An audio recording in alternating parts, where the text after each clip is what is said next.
अस्सलाम वालेकुम नाज़रीन, रिपोर्टिंग विद असद में आपको खुश आमदीद। नाज़रीन, एक बड़ी खबर जो कि मेन स्ट्रीम मीडिया में रिपोर्ट नहीं हुई और हम आपको आज बता रहे हैं, वो ये खबर है कि जो नया GHQ अभी ज़ेर तामीर है, उसके बिल्कुल साथ एक गांव है, वहाँ पर CDA ने एक एंटी इंक्रोचमेंट ऑपरेशन किया और वहाँ पर जो तजावज़ात थी उनको रिमूव कर दिया गया। ये एक मामूल की खबर होती, लेकिन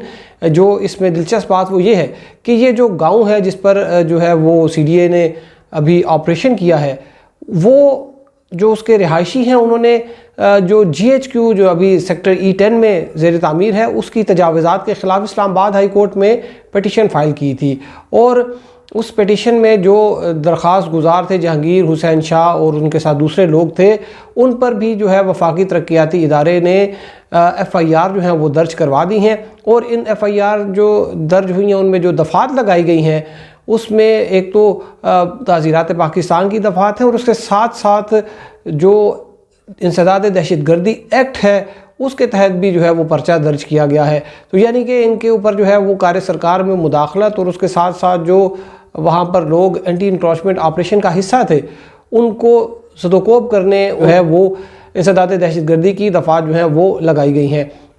ये मामला जो है ये कुछ इस तरह से है कि जो जहांगीर शाह जो कि जिनके ऊपर FIR 2 दर्ज हुई हैं, उन्होंने इस्लामाबाद हाई कोर्ट में एक पिटीशन फ़ाइल की और उसमें उन्होंने कहा कि जो नया GHQ जिसको डिफेंस कॉम्प्लेक्स कहा जाता है उसके जो बाउंड्री वाल बनाई जा रही है वो एक तो नेशनल पार्क का जो प्रोटेक्टेड एरिया है वो उसमें जो है वो उसके ऊपर बनाई जा रही है, जहाँ पर तामीरात जो है उसकी इजाज़त नहीं है। और उसके साथ साथ जो उनका गांव सिनियाड़ी था उन्हें अपनी हदूद में ले लिया और वहाँ पर उस लोगों को कहा कि वो यहाँ से निकल जाएं। वो लोग जो हैं वो इस्लामाबाद हाई कोर्ट में उन्होंने पिटीशन फ़ाइल की। इस्लामाबाद हाई कोर्ट के चीफ जस्टिस अतर मिनल्ला ने इसकी समाअत की थी और उन्होंने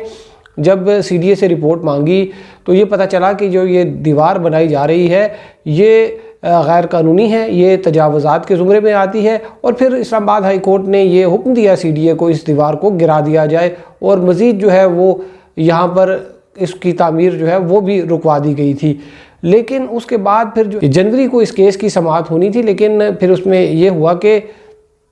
जो चीफ जस्टिस अतर मिनल्ला हैं वो बीमार हो गए। CDA को जो है ये मौका मिल गया और उन्होंने गांव पर जो है वो एक ऑपरेशन कर दिया और वहाँ पर जो मकामी लोग थे उन्होंने इस पर एहतजाज भी किया और कुछ CDA को रोकने की भी कोशिश की, क्योंकि FIR में ये भी लिखा है कि जो ASP का ऑपरेटर है उसको भी जो है वो मारा पीटा गया। फिर उसके अलावा जो CDA के जो एहलकार थे, इन्फोर्समेंट डायरेक्टरेट के जो लोग थे, उन पर को जो है वो डंडों से लाठियों से उनको जो है वो मारा गया और कुछ लोग ज़ख्मी भी हुए, कुछ उनके भी ज़ख्मी हुए। ताहम इसमें बहुत से जो कोई 1 दर्जन के लगभग लोग हैं उनके ऊपर FIR जो हैं वो दर्ज कर दी गई हैं। चीफ जस्टिस अतर मिनल्ला जो है उन्होंने अपने ऑर्डर में जो है वो ये लिखा था कि जो क्वार्टर मास्टर जनरल का उन्होंने लिखा कि उन्होंने ये जो दीवार बनाने का जो हुक्म दिया था ये गैर कानूनी था। उन्होंने इस पर जो है वो जो CDA से और जो वजारत दफ़ा है उनसे एक्सप्लेनेशन भी मांगी थी। ताहम वो चूँकि बीमार हो चुके थे, इस केस की समाअत नहीं हो सकी। तो अब सूरत हाल कुछ ये है कि जो वहाँ पर जो मकामी लोग हैं उनकी CDA से भी बातचीत हुई है, CDA से वो कंपनसेशन भी मांग रहे हैं और उनका ये कहना है कि हमें कंपनसेट किया जाए। और CDA वालों का जो है वो उनका ज़रा मौक़िफ़ डिफरेंट है और CDA का ये कहना है कि कंपनसेशन सिर्फ उन लोगों को दी जाएगी जो कि कानूनी तौर पर वहाँ पर मुकीम थे, वहाँ पर काफ़ी अरसे से, कई दहाइयों से अगर कोई रह रहा था उसको कंपनसेट किया जाएगा। कुछ माह पहले चीफ जस्टिस अतर मिनल्ला ने एक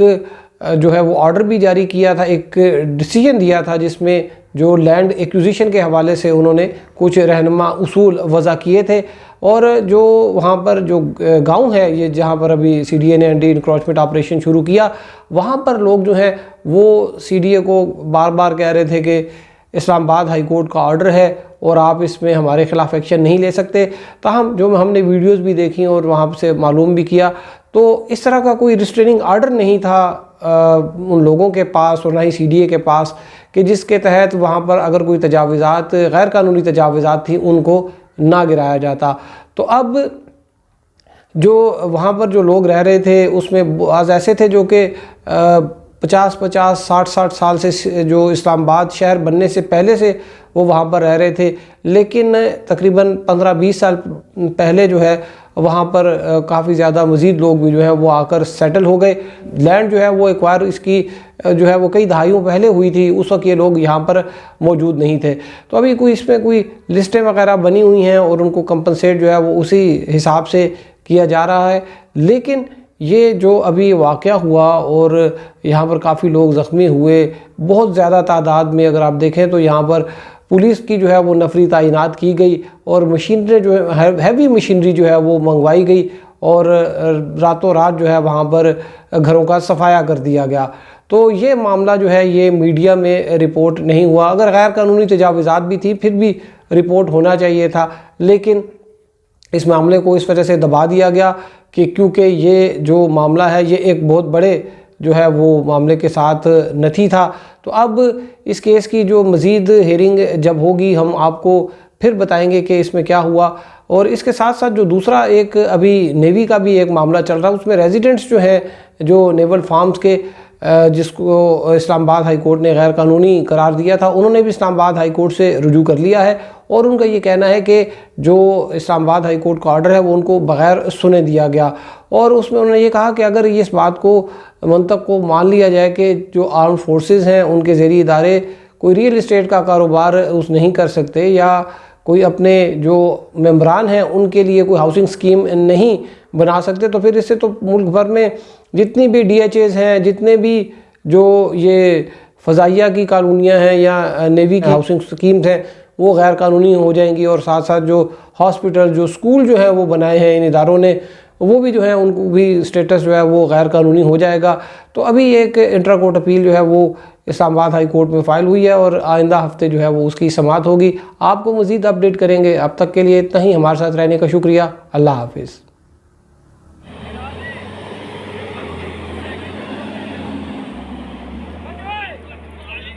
अपने तौर पे नहीं सर,